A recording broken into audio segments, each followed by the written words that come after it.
नमस्कार, तुमचं माझ्या चॅनलमध्ये सगळ्यांचं मनापासून स्वागत।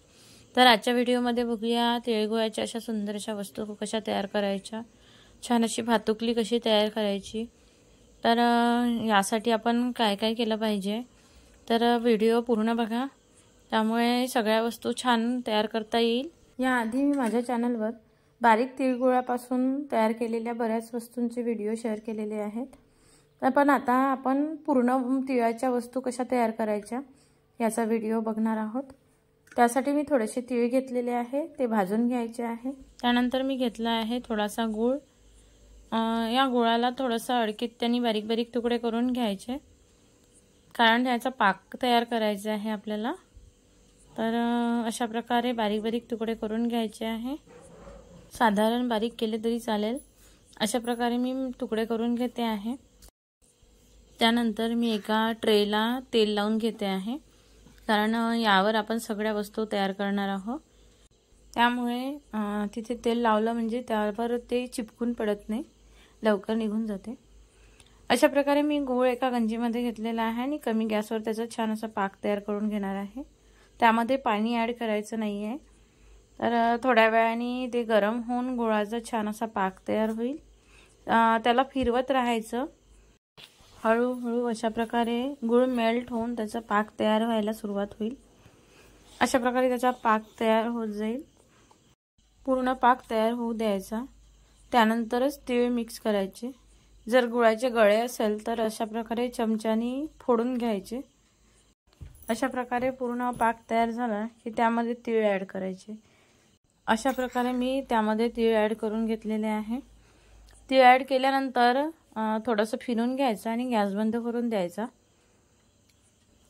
त्यानंतर मी थोडं सारण घेऊन एक एक वस्तू तयार करणार आहे। तेल लावलेला ट्रे जो होता त्यामध्ये मी थोडंसं सारण घेतलेलं आहे। आता मी पहिले चूल तयार करून घेणार आहे। अशा प्रकारे मी सारणाला रेक्टँगल शेप देऊन त्यानंतर त्यातलं सारण थोडंसं चम्मचनी काढून असा आकार दिलेला आहे। गुळाचं सारण असल्यामुळे लवकर कडक येत नाही, साखरेचं सारण असलं तर लवकर कडक येते। अशा प्रकारे मी छान चुलीचा आकार दिलेला आहे। सारण पूर्णपणे थंड झाल्यानंतर कडक येऊन जाईल। तर अशा प्रकारे सुंदर अशी चूल तयार झालेली आहे। त्यानंतर बघूया पाटा वळवंटा तयार कसा करायचा। त्यासाठी मी परत थोडंसं सारण घेतलेलं आहे, त्याला अशा प्रकारे आकार देत आहे, पाट्याचा शेप देत आहे। अशा प्रकारे हाताने आकार द्यायचा आहे। गुळाचं सारण तेवढंही चटके बसत नाही, तर अशा प्रकारे मी पाट्याचा आकार दिला आहे। सुंदर असा पाटा तयार होईल। त्यानंतर त्यावर ठेवायचा वळवंटा जो आहे तो तयार करूया। अशा प्रकारे मी थोडंसं सारण घेऊन त्याला असा गोलाकारात आकार देते आहे। अशा प्रकारे वळवंटा तयार करून घ्यायचा। त्यानंतर बघूया जातं कसं तयार करायचं। त्यासाठी मी थोडंसं सारण घेते आहे, त्याला गोल शेप द्यायचा आहे। थोडंसं हाताला तेल लावत जायचं, त्यामुळे सारण हे हाताला चिपकणार नाही। अशा प्रकारे दोन गोल तयार करून घेत आहे, जात्याचा खालचा भाग आणि वरचा भाग, आणि ते दोन्ही गोल एकमेकांवर ठेवून देत आहे अशा प्रकारे। त्यानंतर मध्ये जो गोल असते तो तयार करून घ्यायचा, तिळगुळाचाच तयार करायचा, आणि त्यानंतर त्याला तिथे चिपकून द्यायचं। गुळाचा पाक असल्यामुळे ते चिपकून जाईल, थंड झाल्यावर ते आपणच चिपकून जाईल। त्याला बाजूला दांडा तयार करून घेतलेला आहे, सुंदर असं जातं तयार झालेलं आहे। त्यानंतर बघूया अशा प्रकारे वेगवेगळ्या वस्तू आपण तयार करू शकतो, पण हे सगळं गरम सारण असतानाच तयार करावं लागते। थंड झाल्यावर ते कडक येऊन जाते, त्यामुळे जमत नाही। त्यानंतर बघूया की पतंग कशी तयार करायची। अशा प्रकारे मी थोडंसं सारण घेऊन चौकोन असा आकार देऊन देते आहे त्याला, आणि पतंगीच्या खालचा भाग छोटासा थोडंसं सारण घेऊन तयार करून घेऊया। अशा प्रकारे पतंग तयार झाल्यानंतर त्याला खालच्या बाजूला अशा प्रकारे थोडंसं सारण घेऊन त्याला पतंगीच्या खालचा भाग लावून घेतलेला आहे। ते थंड झालं की लगेच चिपकून जाईल। याला वेगळा पाक करून चिपकवण्याची गरज नाही। अशा प्रकारे सुंदरशी पतंग तयार झालेली आहे। त्यानंतर बघूया सूप कसं करायचं। तर त्यासाठी मी थोडंसं सारण घेऊन सूपाचा असा आकार देते आहे। त्याला गरम गरम असतानाच शेप द्यायचा आहे। अशा प्रकारे छान असं सूप तयार होईल। थोडंसं थंड झालं तर कडक येऊन जाते। तर अशा प्रकारे छान असं सूप तयार झालेलं आहे। त्यानंतर बघूया खल कसा करायचा। त्यासाठी मी थोडंसं सारण घेतलेलं आहे आणि त्याला असा गंजीसारखा उभट आकार देणार आहे। अशा प्रकारे त्याला गोलाकार करून घ्यायचा। त्यानंतर मध्ये असं बोट ठेवून असं छान गंजीसारखा गोलाकार करून असं खोल तयार करून घ्यायचा आहे। किंवा छोटासा प्याला असेल उभट आकाराचा तर त्यामध्ये पण आपण सारण भरून असा आकार देऊ शकतो। त्याला तेल लावून घ्यायचं आणि सारण त्यामध्ये टाकून अशा प्रकारे आकार देऊन त्याला काढून घ्यायचं। त्यानंतर त्यामध्ये ठेवायचा बत्ता तयार करणार आहे। तर अशा प्रकारे मी थोडंसं सारण घेतलेलं आहे आणि त्याला बत्त्याचा शेप देणार आहे। अशा प्रकारे बत्त्याचा आकार देऊन छान असा बत्ता तयार करून घेतलेला आहे। आणि हे करायसाठी थोडंसं गूळ जास्त घ्यायचं। त्यानंतर बघूया पोरपाट। तर त्यासाठी मी थोडंसं सारण घेऊन असा गोलाकार देऊन छोटंसं पोरपाट तयार करून घेतलेलं आहे। त्याला थोडेसे पाय लावून घेत आहे आणि त्यावर गरम गरम असताना ठेवून द्यायचे, ते आपण चिपकून जातात। तर अशा प्रकारे छोटंसं पोरपाट तयार झालेलं आहे आणि त्यावर ठेवायसाठी छोटंसं लाटणं तयार करून घेतलेलं आहे। तर त्यासाठी पण थोडंसं सारण घेऊन त्याला असा गोलाकार देऊन छोटंसं लाटणं तयार करून घेतलेलं आहे। अशा प्रकारे छान पोरपाट लाटणं तयार झालेलं आहे। त्यानंतर बघूया पातेलं गंजी कशी तयार करायची। अशा प्रकारे मी थोडंसं सारण घेतलेलं आहे आणि मध्ये एक बोट ठेवून बाजूनी असा गोलाकार देत आहे। अशा प्रकारे एक छोटीशी गंजी तयार करणार आहे। अशा प्रकारे तिला गोलाकार द्यायचा। अशा प्रकारे सुंदर गंजी तयार झालेली आहे। त्यामध्ये ठेवायसाठी चमचा तयार करून घेऊया। अशा प्रकारे मी थोडंसं सारण घेऊन त्याला चमच्याचा आकार देत आहे। समोरच्या भागाला थोडासा चपटा आकार द्यायचा, जेणेकरून चमच्याचा शेप दिसला पाहिजे। अशा प्रकारे छोटासा चमचा तयार झालेला आहे। त्यानंतर बघूया वृंदावन। त्यासाठी थोडंसं जास्त सारण घ्यावं लागेल आणि त्याला रेक्टँगल म्हणजे आयताकृती आकार द्यायचा आहे।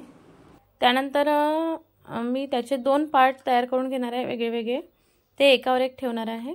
हा खालचा भाग तयार करून घेतला आहे। त्यानंतर थोडासा वरचा भाग तयार करून घेऊया। अशा प्रकारे मी अजून थोडंसं सारण घेऊन वरच्या भागाचा आकार देते आहे। अशा प्रकारे मी वरती एकदम साधी डिझाइन तयार करणार आहे। जशी डिझाइन आपल्याला तयार करायची आहे तशी डिझाइन तयार करायची। मी इथं एकदम सिंपलमध्ये छोटीशी डिझाइन तयार करून घेते आहे, कारण लवकर तयार करून लगेच आपल्याला त्यावर चिपकवायचं आहे। अशा प्रकारे मी एकदम सिंपलमध्ये डिझाइन तयार करून घेतलेली आहे आणि त्यावर अटॅच करून घेत आहे। अशा प्रकारे त्याला छान आकार परत देऊन द्यायचा। सुंदर असं वृंदावन तयार होईल। त्यानंतर बघूया तवा। तर अगदी थोडंसं सारण घेऊन मी अशा प्रकारे छोटासा तवा तयार करून घेतलेला आहे। त्यासाठी थोडंसं सारण घेऊन ते प्लेटवर अशा प्रकारे प्रेस करून घेतलेलं आहे।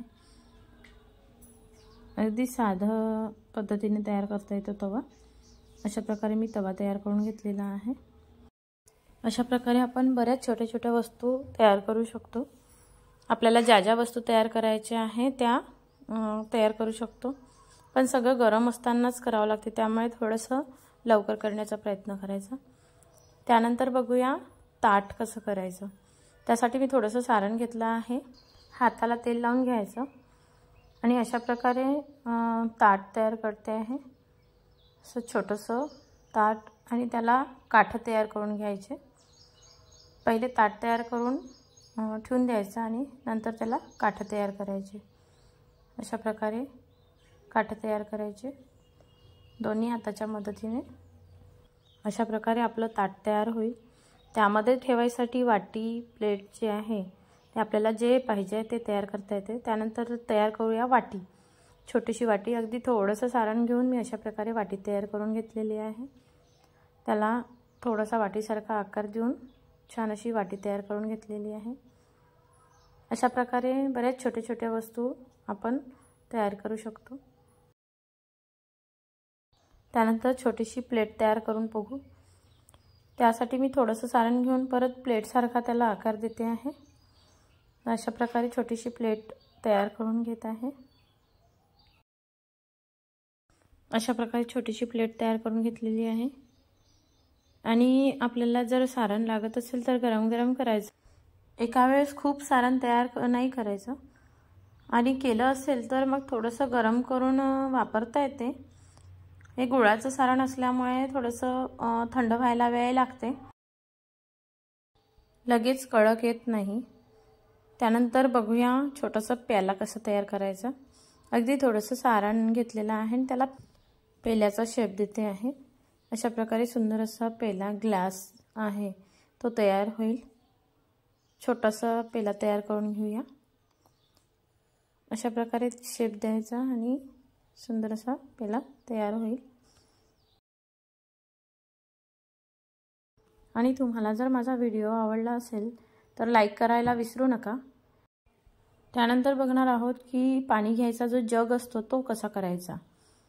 अशा प्रकारे सुंदर असा छोटासा ग्लास तयार झालेला आहे आणि आता जग करणार आहोत। थोडंसं सारण घ्यायचं, त्याला जग सारखा आकार द्यायचा आहे। त्यासाठी आपल्याला थोडासा ग्लासाला घेतलं त्यापेक्षा थोडं जास्त सारण घ्यावं लागेल आणि त्याला असं बोटाच्या आधाराने जगचा आकार द्यायचा आणि समोरच्या बाजूने जसं जगला निमुळता आकार राहतो तशा प्रकारे मी निमुळता शेप देणार आहे। अशा प्रकारे छोटासा जग तयार करून घ्यायचा आणि त्यानंतर त्याच्या मागच्या बाजूला जी कडी राहते ती तयार करून गरम आहे सारण तोपर्यंत चिपकून घ्यायची। ती चिपकून जाईल, तिला वेगळं पाकाने चिपकवण्याची गरज पडणार नाही।